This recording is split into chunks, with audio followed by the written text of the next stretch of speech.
Welcome to Pat Stats. Today on Pat Stats, we're going to recap the trade deadline from Monday.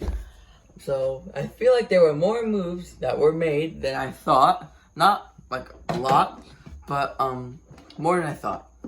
One thing to keep in mind, there's going to be a lot of players who will be named later in these trades because if a player was not on the 60-man player pool, then they were not allowed to name that player. So that's why it could be one of those other guys that they didn't bring up to the player pool.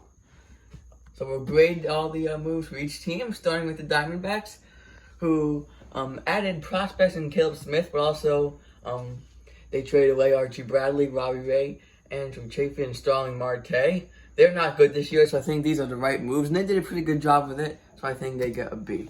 The Braves did not do much. All they got was Tommy Milone from the Orioles. Not the pitching depth they needed, because they needed a lot of it. That's why they get a D. The Orioles, we said that they are performing well right now, but I thought that they should sell, and they pretty much did it. They had a couple prospects for Miguel Castro and Michael Givens. This is B-. I think the moves they made were pretty good. B-. For the Red Sox, we knew they were going to be sellers. They didn't trade any of the big names, but you could expect definitely Mitch Moreland to get traded. And they got some prospects and players to be named later for these guys. B+, they need to do that. For the Cubs, they made some pretty good moves also, adding Cameron Maybin, Andrew Chafin, Josh Osich, and Jose Martinez, while only giving up players to be named later and prospects. I said they needed pretty much depth anywhere, and they got it with some hitters on the last and first names, and in the middle with pitchers. For the White Sox, they didn't really do much. They only added Gerard Dyson, and I feel like they need to do something. A lot of times I feel like they need to do something to make their team better. A lot of times it's bullpen depth. They could have used that. They could have used starting pitcher depth. But just Gerard Dyson, C- for them. The Reds get a B+. It took to the last few seconds of the trade deadline for them to make this Archie Bradley trade, and I think it was a very good trade. He'll definitely help the bullpen, probably be their closer, and Brian Goodwin is a nice pickup too, and they didn't give up too much to get him.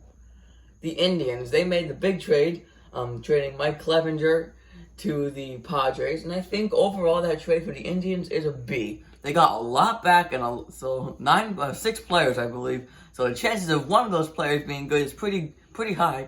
But the only reason why I gave it a B is because it's a lot of risk, and trading away Mike Clevenger when you're in the playoff race, I don't know that really makes sense for them, so I don't know. For the Rockies, they get a B- because they added Michael Givens, a reliever from the Orioles, and Kevin Pillar. Not really what I had expected them to do. I would have liked for them to get some more bullpen and starting pitching. The Tigers, they didn't really do much. They only traded Cameron Maybin for a prospect, so I'll say that's a C. Not much, right? Not much to talk about. The Astros, they didn't do anything, so they get an F. Not all teams that didn't do anything get an F, but for them, they do, because I feel like they need to do something. They need some starting pitching and bullpen. Their hitting is actually pretty good, I like it. They need some pitching, and they did not do anything. The Royals traded away Trevor Rosenthal and Brett Phillips for prospects.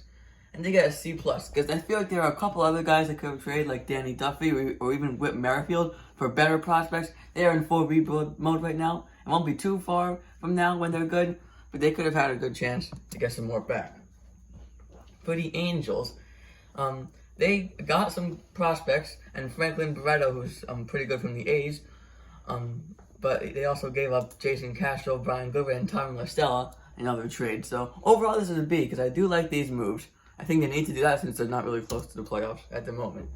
The Dodgers, they didn't really need to do anything, but for what they did, they get a C since it wasn't that much. They just traded Ross Stripling for a player to be named. Not saying the Dodgers are bad, I think they're the best team, but as for their trade deadline move, it's a C, but I don't really think they even need to have done anything. For the Marlins, they do get a B+. A lot of people, because obviously they got Starling Marte, who's an all-star level player, but they also trade Caleb Smith, who's a starter that's coming back from the COVID list. I think he's pretty good. Humberto Mejia's just came up, and Jonathan Villar, who I like, as long as the players will be named later. So I feel like Starling Marte is a good player and will help the Marlins potentially get them to the playoff spot, which I don't think will happen. But he would definitely make it a closer race. But again, I feel like they gave up a little bit too much in all the trades overall. For the Brewers, they got 3 players to be named later for David Phelps. I thought they should sell, really sell, because they're not doing very good this year. But they didn't really do anything. They didn't buy either, which makes me kind of confused. So a D+. I mean, I don't really think they could have done much more, but this is not very good either. For the Twins, they didn't do anything. They get a C. Now, unlike the Astros who got an F, because they didn't need to do something. There was no glaring issue for them. They could have used depth pretty much everywhere, but it's a C. The Mets. I said in the trade deadline, for prediction / which team should buy and sell, I said that they were in an interesting spot, and it was kind of confusing to explain. Well, they only made it more confusing because they added Robinson Chirinos, Todd Frazier, and Miguel Castro, 2 players from the Rangers and 1 from the Orioles. They also gave up a prospect, I believe it was a number 12 prospect, Kevin Smith, and then 2 players to be named later.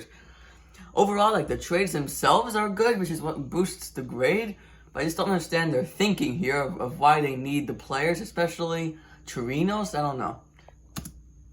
Yankees didn't do anything, so they get an F. Again, I'm not saying the Yankees are bad, because they are good. Even though they're struggling, they're still good. But they need a starting pitcher. They need, and they also need depth in their bullpen, I feel like, with a couple guys being injured. And even a hitter, they need to do something. Just something to make it look better. So, that's why it's an F. The A's get an A-. I really like what they did. They added Mike Minor and Tommy La Stella. Mike Minor will really help their starting rotation. They didn't give up much to do it. The Phillies also did good. Heath Hembree and Brent Workman, we mentioned on videos past. Those trades, those players were acquired a couple of weeks ago, so it wasn't really at the trade deadline. But David Phelps from the Brewers, they did get at the trade deadline, and that really helps the bullpen. So again, A-. They addressed what they needed to address. For the Pirates, C- for them. They didn't do much. They could have done a little bit more. They only traded away Gerard Dyson for future considerations. The Cardinals didn't do anything, and I feel like they need to do something because their hitting is in a weird place. I don't like it, but apparently it's not too bad. I don't know why I don't really like it. They could have used some pitching depth. Again, something would have helped. The Padres are the winners of the trade deadline. They get an A+, because they've added Trevor Rosenthal, Mitch Moreland, Austin Nola, the big starter Mike Clevenger, as well as Jason Castro, and they didn't give up too much. None of their really top prospects they gave up. And on the Major League side, none of their quality players either. A+ for them. They're in a good spot for the playoffs now. The Giants, they didn't do much. These 2 players on the side, they wouldn't even made the list for other teams. But other than that, they didn't do anything, so we had to include it. D- for them. Not very good. The Mariners actually made some good moves while selling. They traded away Austin Nola, Dan Vogelbach, and Taijuan Walker, and got back cash, players to be named later, and prospects. The only reason why I think this is a little better than some of the other ones is because the prospects are a little higher ranked. The Rays get a C. They didn't really do much. They traded away Daniel Robertson, Jose Martinez, and a prospect for Brett Phillips and a prospect.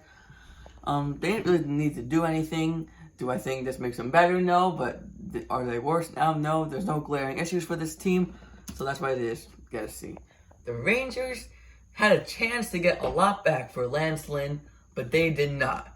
And that's why they get an F. And for what they did get, they only got back players to be named later. So at this point, we can't really judge them off that. So it's an F. They didn't really do much. They could have got a lot back for Lance Lynn, but they didn't do it for some reason. The Blue Jays get an A. They made some nice moves. Daniel Vogelbach, Taijuan Walker, Robbie Ray, Jonathan Villar, and Ross Stripling. And they only gave up those players to be named later cash and prospects for them. This was definitely going to help their team, including Taijuan Walker, Ray, and Stripling. Could put them in the rotation. That really helps, as well as VR, who is a good bat and could play the infield. And finally, for the last team, the Nationals, who made no moves. But I gave them a C for that. I didn't really expect them to make a lot of moves. They didn't have to. They're not doing good this year, but I didn't really want them to sell. But they definitely shouldn't have bought. And so yeah, just a C. Just completely average. So that's it for Pat Stats today. A weekend review video is coming soon, so stay tuned for that. Thanks for watching.